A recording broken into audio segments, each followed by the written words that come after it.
In this episode of Gold Shields, we sit down with Mike Baker, a former CIA officer, to explore his extensive career in the intelligence community.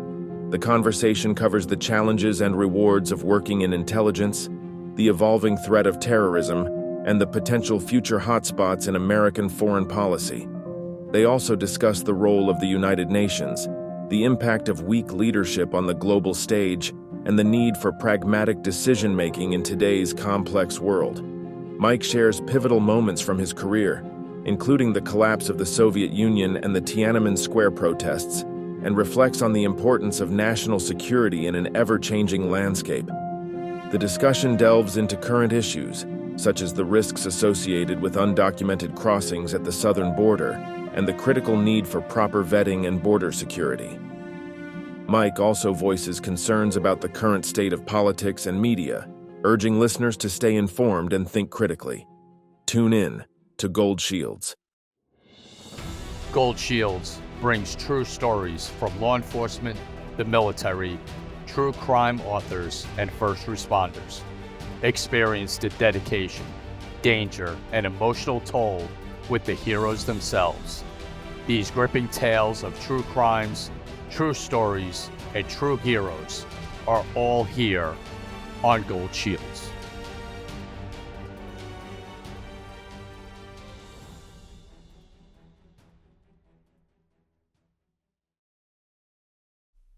Hey, welcome back to Gold Shields. I'm Dan Murphy, along with my partner in crime, Tom Smith. How you doing today, buddy? I'm good, partner. Really good. Good show coming up. Yeah, I'm excited about this, and I think our audience is going to love it. This is one of those, we always do the backstage pass, right? We're big believers in giving our audience a glimpse into another world or another profession, and today we have somebody who is from a world that people think they know about. People really do.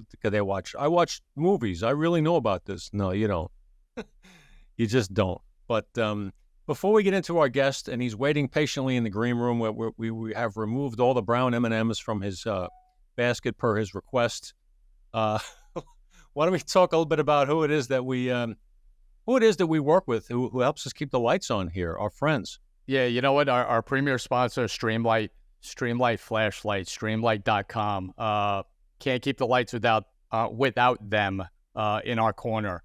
Everyone go to Streamlight.com.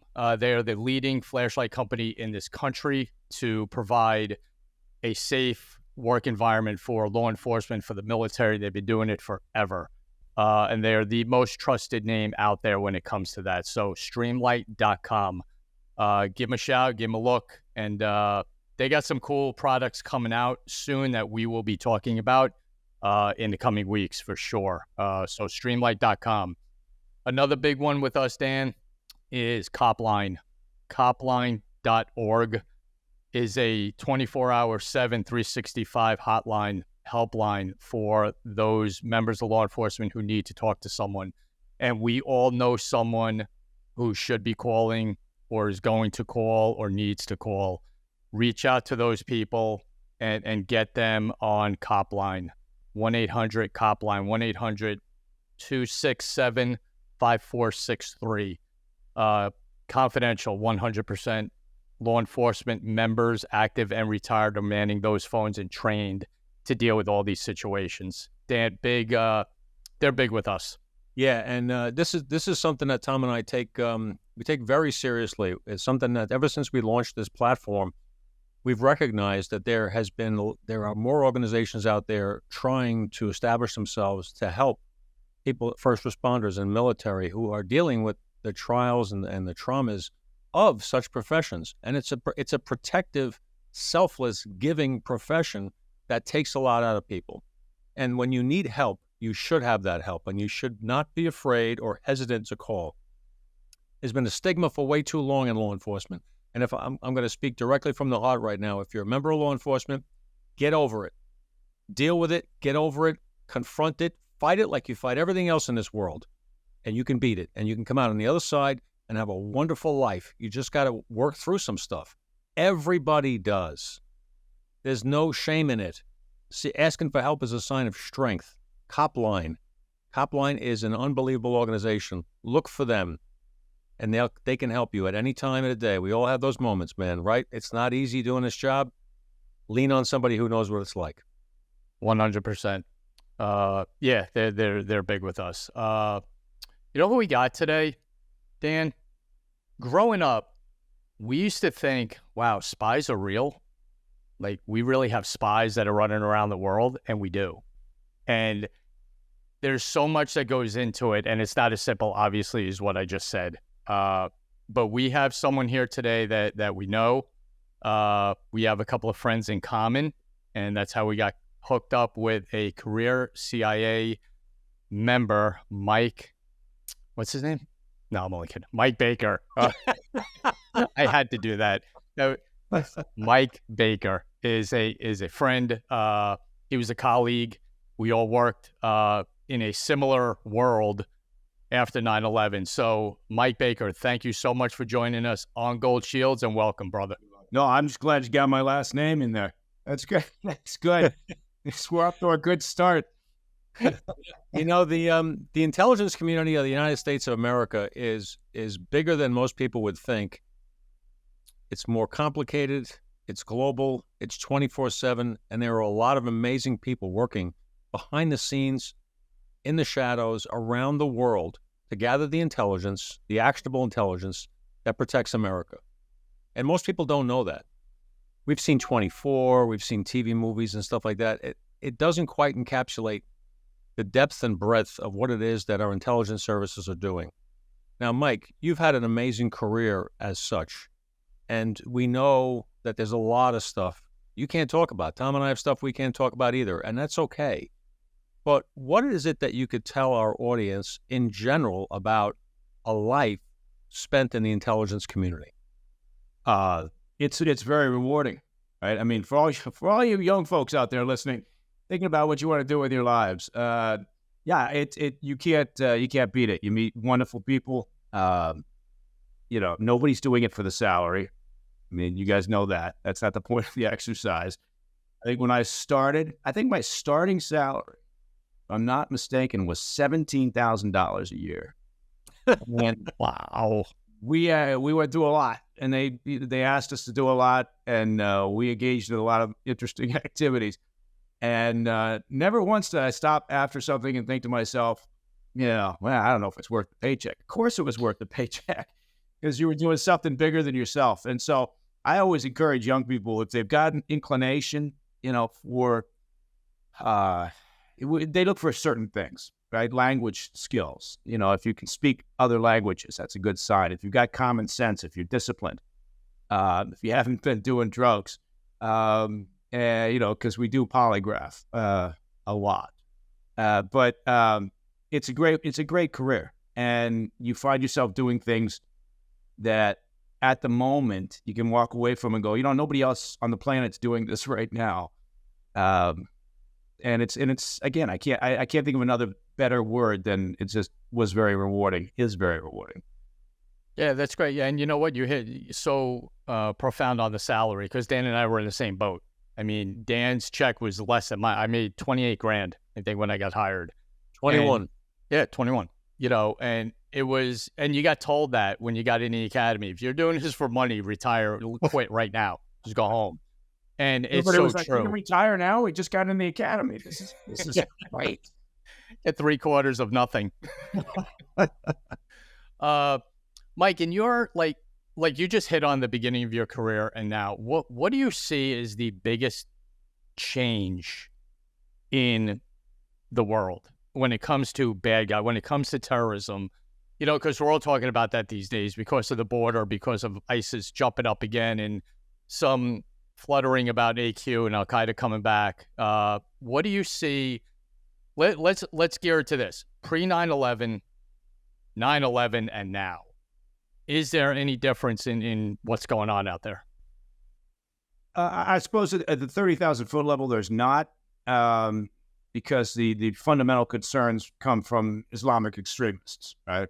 Whether we're talking about ISIS or Al Qaeda resurging in Afghanistan, whether we're talking about Boko Haram, Islamic Jihad, Hamas, the Iranian regime, right? That's top of mind anytime we're talking about terrorism. In the old days, you could talk about the JRA, or you could talk about 17 November, or you could talk about Baader-Meinhof gang, or, Shining Path, or whatever. There were a variety of terrorist groups out there, and we had to work against all of them. And there was also fundamentalist Islamic extremists, involved in terrorism, obviously. Beirut bombings, Khobar Towers, and a variety of other things. The kidnapping and killing of Welsh, and there were some horrific problems. But now and then, if you look at pre 9/11, 9/11 now, I would argue that not much has changed. Right? There's still a bottomless well of potential recruits to engage in, terrorism, to be recruited by, again, whomever it may be, Al Qaeda, ISIS, whomever. And you can't kill your way out of it. It doesn't mean you shouldn't try, but it's a problem that I don't think is going to go away. Not unless you can somehow figure out how to create a community of nations and religions all get together and cooperate, and young potential recruits into terrorism aren't dissatisfied with their lives, and none of that's ever going to happen. So we're going to be looking at the same problem decades and decades and decades from now. So the nature of human beings is that we've always had conflict during world history. We've always had subversives. We've always had ideologies that are outside the mainstream. We've always had so many of these things that are on display, and being that the world population has grown over time, it makes sense we'd have a higher number, maybe not a higher percentage of people who are radicals and intent upon inflicting harm and violence. But what about the U.S. intelligence community? And I know it may sound like an obvious answer, but pre 9/11, right after 9/11, and now, if you could give us some kind of comparison and contrasting as to what that looks like. No, we're much better off. It's a human endeavor, so we're never going to get it right all the time. But we're much better off than we were pre 9/11. There was a lot more territorial pissing, and protection of turf prior to 9/11, and the agency had primacy over overseas operations, and counterterrorism operations, and then at a certain point, the bureau, started putting folks overseas to work on terrorist issues, and there was some friction between those two organizations. Say, what the hell are you doing here? And you guys do something else, but we got this. So I've seen some real problems develop.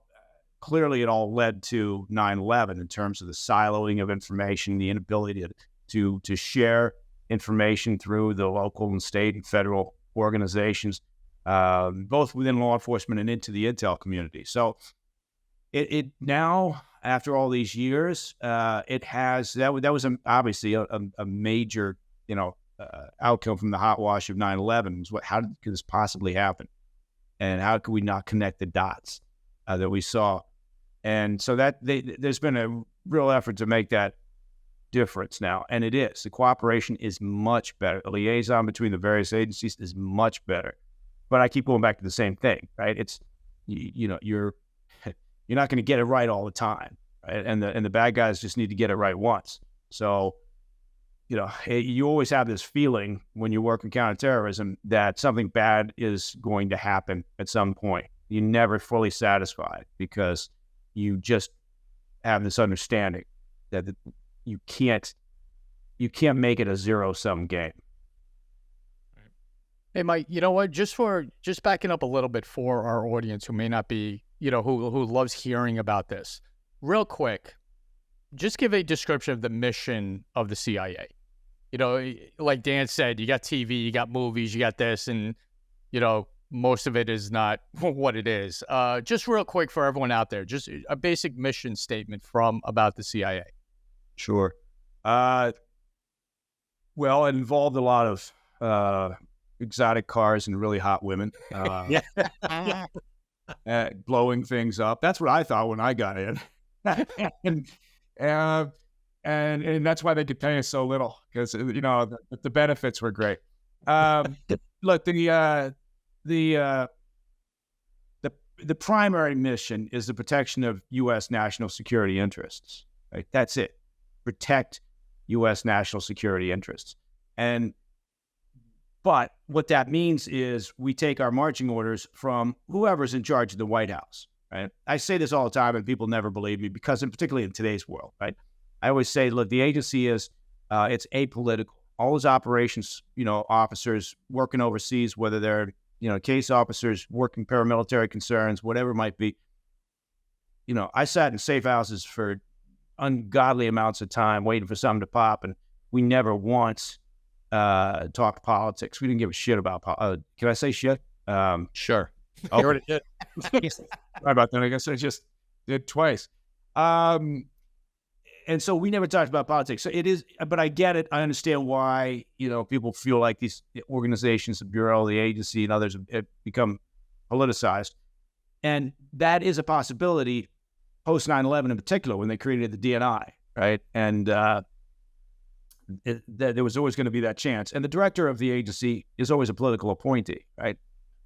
So, yes, of course, you've got that element. But I would argue, having been behind the curtain for so long, that the agency works very hard and does a very good job, I think, of not being political. And our focus is obviously overseas anyway. So, the White House tells you, the NSC tells you, here's our priority taskings. You just go out and do it, and that, but it's all geared around this same concept, which what are the priorities to maintain U.S. national security interests? And there goes the tasking list, gets over to the 7th floor at the headquarters building, gets disseminated out to wherever these various, projects or assignments or tasks need to be dealt with. And then you finish and you come back and say, what's the next job? One thing that's constant in life is change. And when you look at the geopolitical landscape of the world over the past few years, even, it seems that the change is coming fast and furious, with alignments, with partnerships between certain countries, with allegiances, and who America used to stand next to that they don't stand next to anymore, and all that other stuff. But what do you consider to be, if you could predict, a year or two from now, would be, let's say, the hottest area of American concern for our foreign policy, if you could? Well, it could well still be the Kendrick Lamar Drake beef, right? I mean, that could still be top of mind for everybody. But if you set that one aside, because that's more of a homeland security issue than a national concern, then I think possibly. Look, it's actually interesting. If you went back, let's go back 40 years. So what's that? Yeah, roughly 1985. And you got some folks from the Pentagon and from the intel community together, and you said, what are your top 5 concerns? And what keeps you up at night? The answer 40 years ago would look remarkably like the answer today, which is China, Russia, North Korea, Iran, and then attacks on our infrastructure, right? The frailty of our critical infrastructure in this country. That's a real problem, particularly now in the age of cyber shenanigans, right? Honestly, God, that probably keeps, more people in D.C. up at night than anything else. The threats, because the next global conflict of a real size, I'm not talking about a regional issue. I'm talking about one where the U.S. is dragged into it and they're possibly against another large major power.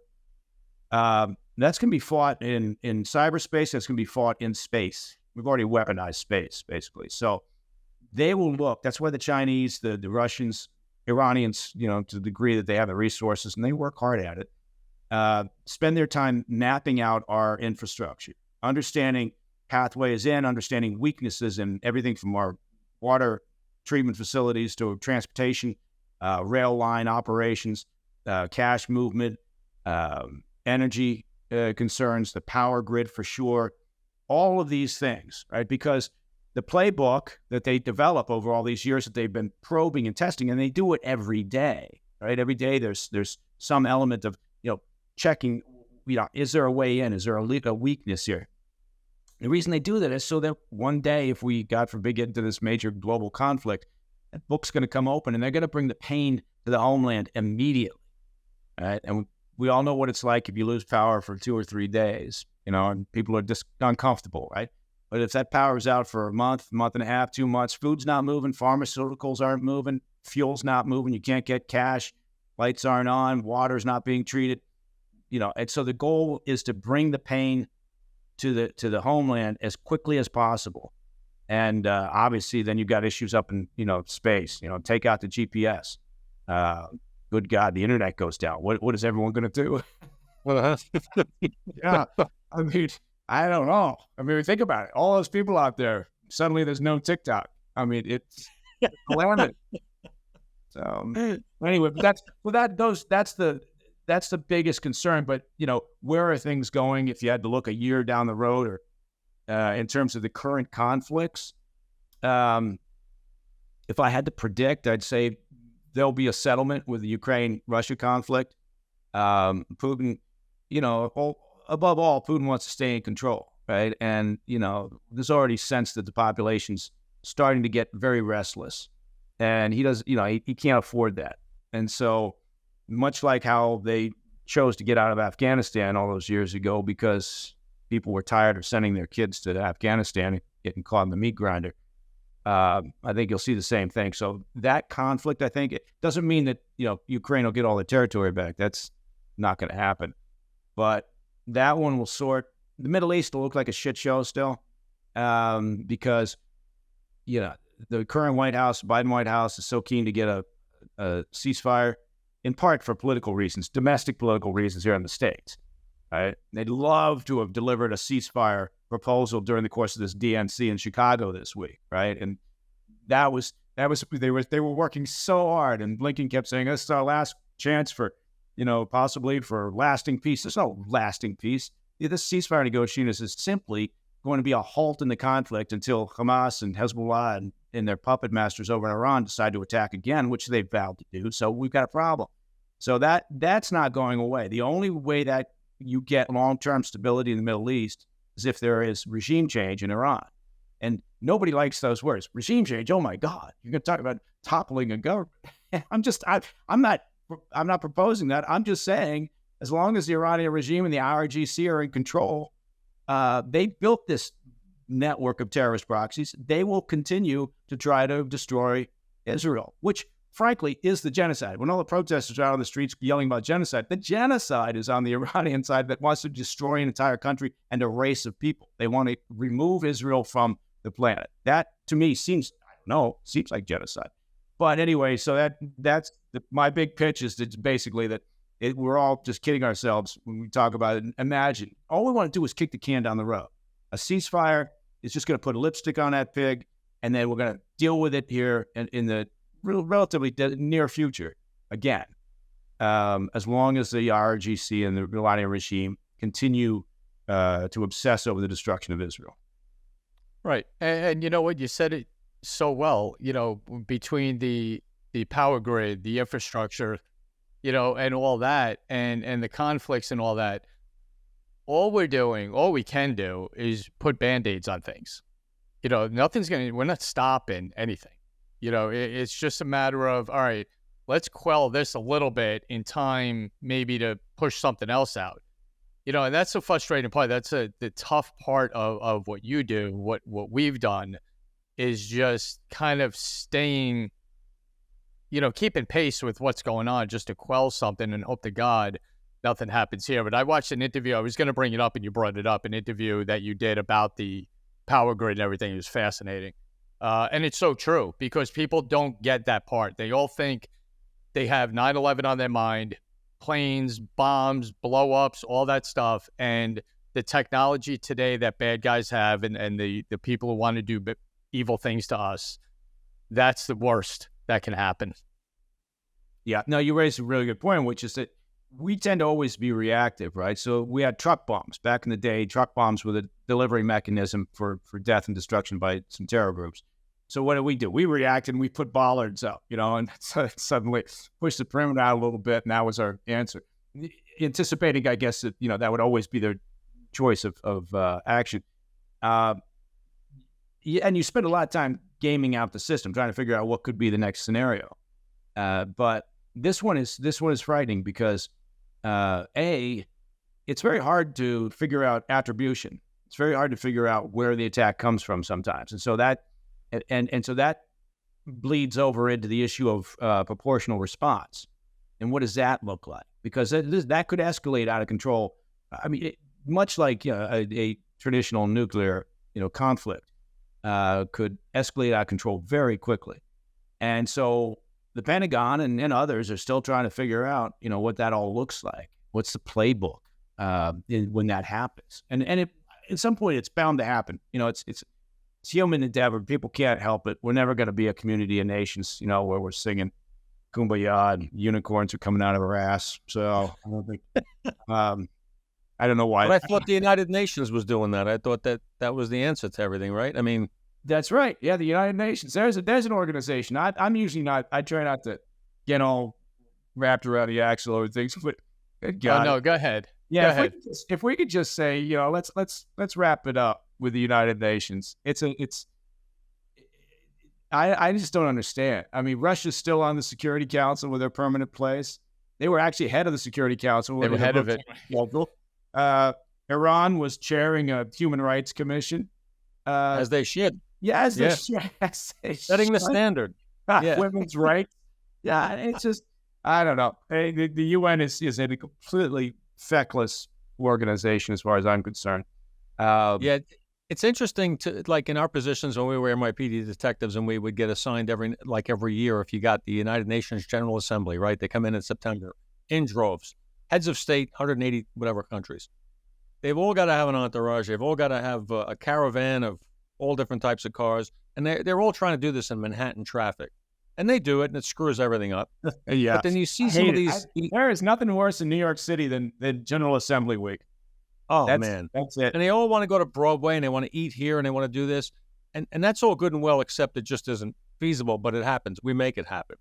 And then you see some of these heads of state of these countries that have a gross national product of like $1,600, and the head of state is wearing a Rolex, and he's got a $5,000 suit, and his wife's going shopping at, Torno Corner to buy expensive. It's like they live like kings, and the country's starving, and that's a lot of countries that have that sort of leadership. I would argue that we have a version of that here in the U.S. because we don't do term limits. And so you end up with politicians who can stay for 45 or 50 or 60 years, and they end up being worth tens of millions of dollars on salaries that could never, ever justify that. So maybe term limits here and a lockdown on insider trading, that might be helpful. But yeah, I get your point for sure. I just think we've got the same issues here. When you see a congressman or a congressperson who's in office for 10 terms and suddenly has a net wealth of $30 million, it can drive you crazy. Well, lately, the one individual who we all just love and cherish, who used to be a bartender and had $17 in her account, ran for Congress. Now she's worth $7 million. Yeah, in look 3 at that. years. Yeah, there's some Listen, interest. I tell you what, she uses coupons. Yeah. Well, she gets cash back from her credit card coupons. If you use enough coupons and you watch your pennies, you don't. Maybe you cut out a couple of lattes a week. She's very frugal. You can make it happen. Yeah. So how do you feel about this statement? And maybe I know already the answer. And this is something that I believe in. When the United States has weak leadership, the world goes crazy. In the darkest of nights, you need a light you can trust. That's why we rely on Streamlight. Whether you're investigating a scene, navigating through uncharted territory, or just need a dependable flashlight for those unexpected moments, Streamlight is your go-to source. With over 45 years of innovation, Streamlight crafts rugged, high-performance flashlights that can withstand the toughest conditions. From tactical torches for law enforcement to everyday carry lights, Streamlight has you covered. Join the Streamlight community today and see why professionals trust Streamlight for their lighting needs. Visit streamlight.com to find your perfect light. Streamlight, lighting your way through the shadows. Yeah, I think that's fair. You can argue that, look, because nothing happens in a bubble. The world's very connected now, and the globe just seems to keep shrinking because information flow and the interconnected economies and And we all saw how quickly that pandemic, the last one, went around. So point being is that the other nations, it's not like what we do happens in a bubble, right? China watches what happens over here. They watch the dysfunction up on Capitol Hill and at the White House. Russia does the same, and they're all trying to read the tea leaves, right? And they're looking for opportunities. They're looking to make decisions about their own strategic planning, whether it's China and Taiwan, or how far they can push it out in South China Sea, whether it's Putin and trying to figure out exactly how far he can go before he does need to sit down and maybe do a negotiated settlement and what that would look like. They're all staring at U.S. leadership in one way or another and trying to put what they see in context with what they want to do. So, yeah, absolutely. When you've got weak or indecisive or bizarrely, what's the word I'm looking for? Not hopeful, but, when you fancy that, the world is a different place, right? So, and Americans tend to do that a lot. We mirror our values on other people. We imagine that people may process things the way that we do in America, right? So, you get if you're not pragmatic, you don't understand that the world is not a community of nations, and every nation out there is acting in its own best interests. And if we don't have that sort of leadership in the White House, then we got a problem. It's going to be a go road. And I think, love him or hate him, a lot of people can't stand him. Trump, okay, fine. But the policies, right, that worked were in part because world leaders had a hard time deciding, is he insane or not? Let's see, what is he actually going to do? It was a little bit like Reagan, right? I mean, Reagan had that same, they're nothing like each other, right? That's not what I mean. I just mean that ability for world leaders to look in and go, yeah, I'm not really comfortable. I can't predict what they may do, right? And so that keeps them on the back foot, and that's a good thing, right? But again, I get it. He's definitely not everybody's cup of tea, and we may well end up with a President Harris, and we'll do another show after that about where we're at. That's right.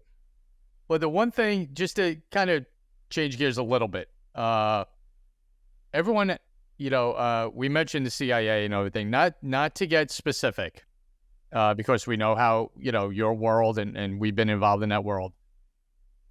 Tell us a wild agency story. You got to have one you can tell that you just went, all right, maybe I didn't really want to do this as a career. Like, why am I here? I think all three of us at some point in our career, whether it was in the Bronx or somewhere, was ducking behind a car going, what the hell am I doing here? What am I doing? Yeah. What's yours from the agency? Yeah. I have a really good relationship with the agency because they know I'm not going to open my pie hole like I shouldn't. So I do tend to be a little bit careful about that. I'll talk in sort of generalities, but I will say that the good thing about one of the many good things, I think. Again, look, I'm saying things that people expect. Of course, he's shilling for the agency. Well, yeah, damn right. I wasn't one of those people who came away from time in government and didn't get enough hugs or whatever. I had a hell of a good time. And so one of the things that they do, if you're in the operations side of things, is you get a tremendous amount of responsibility as a young person. And they give you a shit ton of training, but at the same time, then you're kind of out there, and a lot of times, you do stand there and you go, really? So I get to make this decision? Because, look, I know what my GPA was in college, and it wasn't good. They were willing to overlook that when they brought me in, which was, was a surprise to me. But I think I actually had the lowest GPA of anybody they ever brought into the operations group.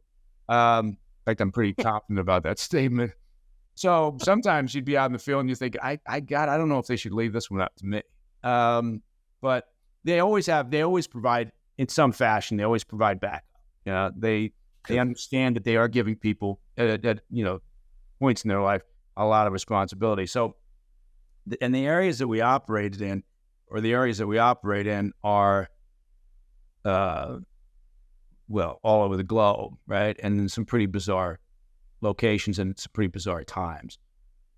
I would say if you go up to 30,000 feet without talking about a specific op, probably two of the most amazing moments in time when I was with the outfit. One was, this is to show you how old I am. It was the collapse of the Soviet Union. And what that did to the Soviet officers, intel officers and others, military officers, GRU, KGB, working overseas. They were like deer in the headlights, right? Because they were the top of the heap and their kids were going to go to great schools and their lives were all sorted out. And then everything just kind of fell to shit. And so that moment in time when you looked around was a really interesting time. And from an operational perspective, it was great because you could just bang on these people and just say, like, okay, well, your world's falling to shit. I got an option for you if you're interested. And so, there was that moment in time. And then the other moment in time was Tiananmen in China. And I was working in an area where we got a pretty interesting view into that overseas. And that was momentous. As it turns out, the Chinese regime prevailed, obviously.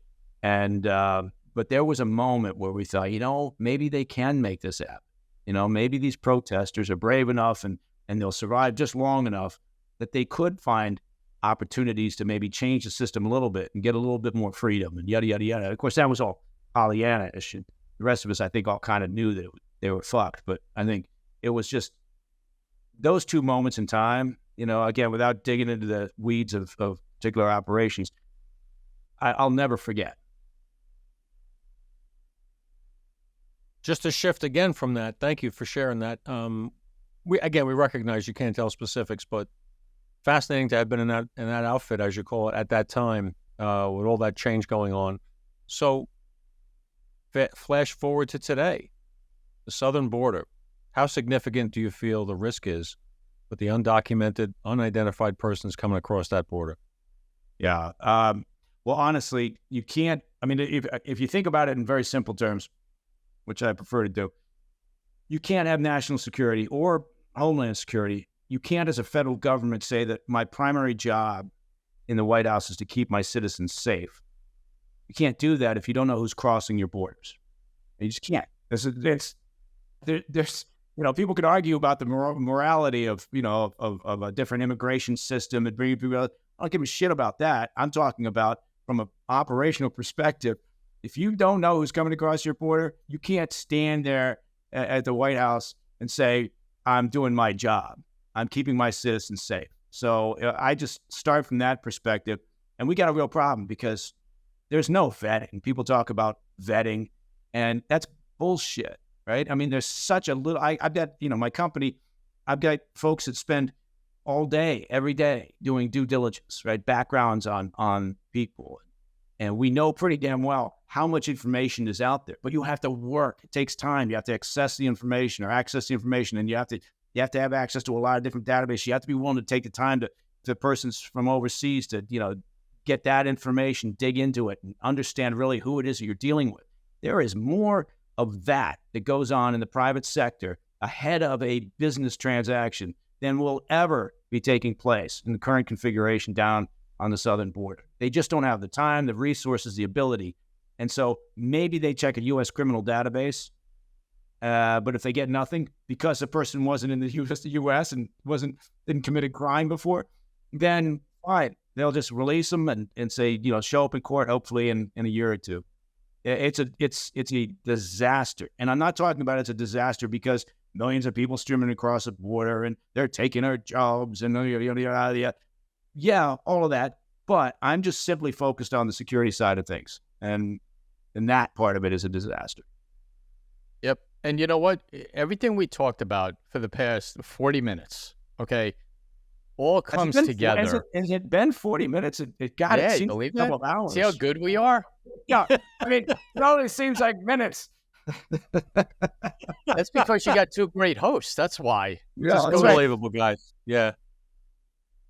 everything we talked about comes together in terrorist acts, infrastructure, all this. And what people don't realize when it comes to the southern border is we just made it, or I shouldn't say they made it easy for the bad guys. Before 9/11, terrorists had to work hard and be inventive to try to get into this country. Fake a visa, how to get here, how to come up with a point of contact that'll vouch for you, blah, blah, blah. They had to actually work hard to get in here, like the 9/11, like the hijackers did. They had to come up, but here's the difference. Even the 9/11 hijackers had to have a picture and their name. They actually had to do that and still got in here because the visa system was a mess at that time. But they at least had a picture and a name. Now, they made it so easy for them, they're anonymous. They walk in, and Mike, Dan and I were in JTTF, the biggest hurdle for terrorists is getting here. Once they're here, it's a toy shop. And people don't get that. And they'll also find us. They'll find a support network, undoubtedly. And that's it. And I agree with you. And part it's because the Republicans do a terrible job of messaging and explaining things, right? They always disappear down a rabbit hole and lose track of the message. I would argue that's kind of why I'm cynical about November. The Democrats do what they're told, right? And they stick to a message. And the Republicans kind of sometimes get all over the place and they try to explain why something's important. And you're like, my God, how about you just simplify it? But this is a major problem, and it's not unfixable. That's the galling part of it all, right? This is not some unworkable solution. We could do it, but they just haven't chosen not to. And I don't know whether, I know people talk about nefarious intent, and they just want, tens of millions of new voters that will likely vote Democrat, and I don't know. That's above my pay grade. But I do know they're lying when they talk about how important, national security and homeland security is to them, because clearly, they're failing in that capacity. Well, I will say, for one, that I'm a very big fan of Alejandro Mayorkas. To me, he is the supreme leader of our Department of Homeland Security, and he's done it with a iron fist as well as a fierce determination to refuse to answer questions before Congress. Yes. And to stonewall. He's very good at stonewalling and appearing indignant when he feels he can get away with it. I have not a lot of use for him, and I don't care who hears it. He's the worst. He's terrible, and that agency deserves better. But I will say this also, is that it's remarkable because now during the DNC week, right, in Chicago, they're positioning themselves as tough on the border, right? They're acting as if, well, we're the ones who are going to fix this. Well, they're the ones who fucked it up over the past 2 years, right? And now, but I don't, maybe I just don't understand the electorate. I don't understand how people have given Kamala Harris and the Biden family and Anita Dunn and Ron Klain and all the people in the immediate inner circle around Joe Biden, they've given him a free pass. Nobody's bothering to ask, look, you've been lying to us about the president's health for a rather significant period of time, and he's the leader of the free world, and you've been deceptive to the American public. Nobody's banging on about that, and nobody acts as if they care. And I'm thinking, how do you not care about that? It was a concerted effort. They all knew because we saw it, but every time someone would mention it from outside the inner ring, you'd get your ass kicked, right? And they'd say, you're just being ageist, or you're an asshole, whatever it is. You're racist. I don't know why, because Biden, I think, is Caucasian. But so it's just one of those points of amazement that I've got at how dysfunctional our system seems to be, right? And now Kamala Harris, who the Democrats never viewed as their strongest nominee, suddenly she's a mix of Beyonce and, Margaret Thatcher and, I don't know, Joan of Arc. Pee Wee Herman. Any of those great leaders. Pee Wee Herman. God, that guy was great. I will say that. I saw him back when he was doing Pee Wee Herman. I saw him. He did a college campus tour. And, God, he was funny. Yeah, he was great. He was a talent. He was a talent. He was a talent. you listen, like you just said, Mike, you listen to what's going on, and they have this, like, the last 3.5 years didn't happen. Like, Trump's not the incumbent. You had someone after him. And, we didn't even get into the democratic process of a coup. They mastered that, huh? I mean, that was very effective. And in part, again, because I go back to the same thing, the Democrats stick to a message. They're told what to do, and they do what they're told. They're blessed with a relatively compliant and apparently completely incurious media that has its own agenda, and that agenda for now lines up with the Democrat Party. So they certainly are fortunate in that regard. But I just don't understand why sometimes people, don't demand better. I'm with you, Mike, on that. I find it, you talk about an incurious media. In 1972, we had the Watergate break-in of a Democratic National Committee in an attempt to find out information and maybe plant some dirt politically to help Nixon in an election that he won in a landslide anyway. And Woodward and Bernstein of the Washington Post made it their life's work to go after that, and they did. And to their credit, they dug a lot of dirt up, and the truth came out. And granted, it was a scandal. It should never have happened. Heads rolled. People went to jail. All of it. We currently have a media that, like you said, isn't the slightest bit curious about the fact that the Biden family has been made multimillionaires from the communist China, from the nation of China, from Kazakhstan, from other countries, Ukraine. All these things that have happened are obviously acts that are against the law if you're the president or vice president of the United States and influence foreign policy. And then you look at the trail of lack of action on the behalf of the Biden and the Obama administration against China at the time that he was flying over on Air Force Two with Hunter the crackhead to go negotiate deals, and then his lying to the American public endlessly about knowing about his son's business.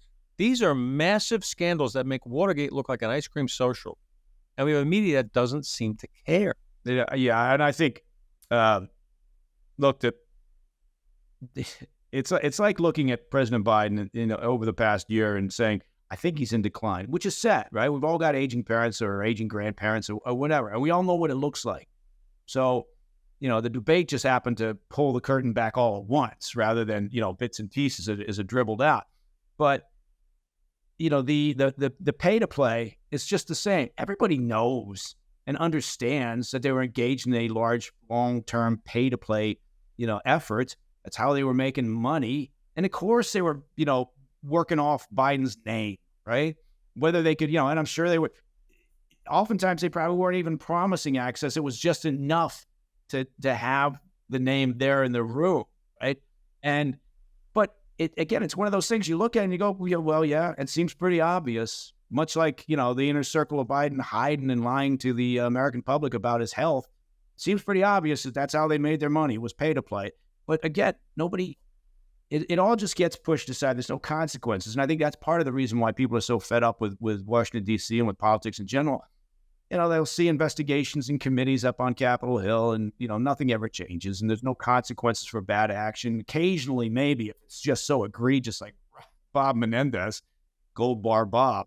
But if it's that bad, then yeah, they'll take action. But otherwise, and even that, right? Even that, the Democrats didn't want to kick him out, right? Because they were worried about losing the Senate.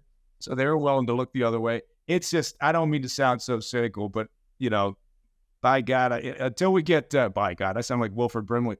But until we get term limits, shit's not going to change. 100% agreed. Other than that, on other than that, Mrs. Lincoln, did you enjoy the play? Yeah. Listen, to somewhat wrap this up, in your experience, which is amazing. I mean, if it wasn't for clearances and all this, what we could pick your brain about would be incredible. And we're all in that boat. You much more than Dan and I. But do you see this? Yeah. Do you see the world? Can we win this, Mike? Can we stay safe? Can we, get ahead of the bad guys that are out there? Not all the time, but look, it's a pretty resilient country, right? I always try to imagine sort of the optimistic side of things, and one of it is a resilient country, right? And we have been more divided than we are now, but in terms of just terror attacks, again, you can't stop them all, and there are some very motivated elements out there that would like to engage in something. Whatever that scenario may look like. Oftentimes it's just whatever they feel they can get away with. And to your point, that has changed because now for quite some time now, we've sort of opened the door and said, well, whether you do or don't have nefarious intent, come on in. So, but I am optimistic in the sense that we've gotten much better at it, identifying potential problems and targets. But there's a lot of things that get taken down that people never hear about, right? And typically, as people always say, all the public hears about is when there's a failure. But there are a lot of successes out there, and there's a lot of good people in my old outfit, at the agency, at the bureau, at a variety of government organizations outside the U.S., but then here in the U.S., what you guys do and have done, and a lot of amazing people working incredibly hard to try to prevent that next bad thing, right? So I do tend to be optimistic, and we'll get past this latest round of dysfunctionality in Washington, D.C. I do worry a little bit about November and what that might look like, because one side's going to be very unhappy, right? At the end of that exercise, and whomever it is, I suspect we're just in for another 4 years of. Look, they like to talk about January 6th, but Hillary Clinton banged on for 4 years about how it was a stolen election when she lost, and so yeah, she didn't march up on Capitol Hill, which was incredibly wrong to do. But at the same time, the notion of a stolen election, it wasn't first put out there by Trump. It just gets worse and worse and worse. People have lost the ability to believe in the electoral system, and that's possibly more than anything else. And we haven't even talked about disinformation campaigns from outside the country. So people need to sharpen up here heading into November. They need to get a grip. They need to take a deep breath. They need to be smart about the information they read.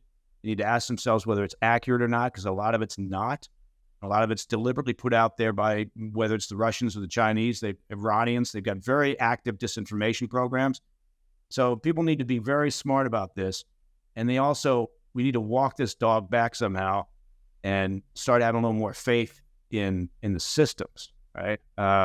While still at the same time fixing the ones that are broke. Because not all of them are functioning the way they need to. Anyway, that's my, I don't even know what that was. That was, boy, my God, I was sounding very optimistic there for a moment. You were profound. Yeah. The honest flat truth is we're all fucked. So yeah, anyway. That's sorry. So yeah, well, first of all, I think Kamala and Tim will fix it all. So we're in good hands. And so there is that. Yeah. You transitioned out of the intelligence community and you're a businessman now. And you've got some media appearances and things. Tell our audience a little bit about what you're doing now, how they can see and learn more about you. Sure. Well, for all your intelligence and security needs, you can go to, I run a company called Portman Square Group, and started that business. It was under a different name, and I retired the name and merged it with a crisis communications and policy firm back during the pandemic when we got it back from the investors, the last round of investors. But we've got terrific people. I've got some of those folks who have been with me for a decade and a half, and they just great people. They always say hire people that are smarter than you, and for me, that's a lot of candidates. So I'm fortunate in that sense, but it's a great business and with wonderful people, great clients. It's been good. It's all intel and due diligence and investigations and security services and things. But on the media side, I host something called the President's Daily Brief, which is a podcast. They do about 20 minutes every morning during the week and 10 minutes in the afternoon by way of an update.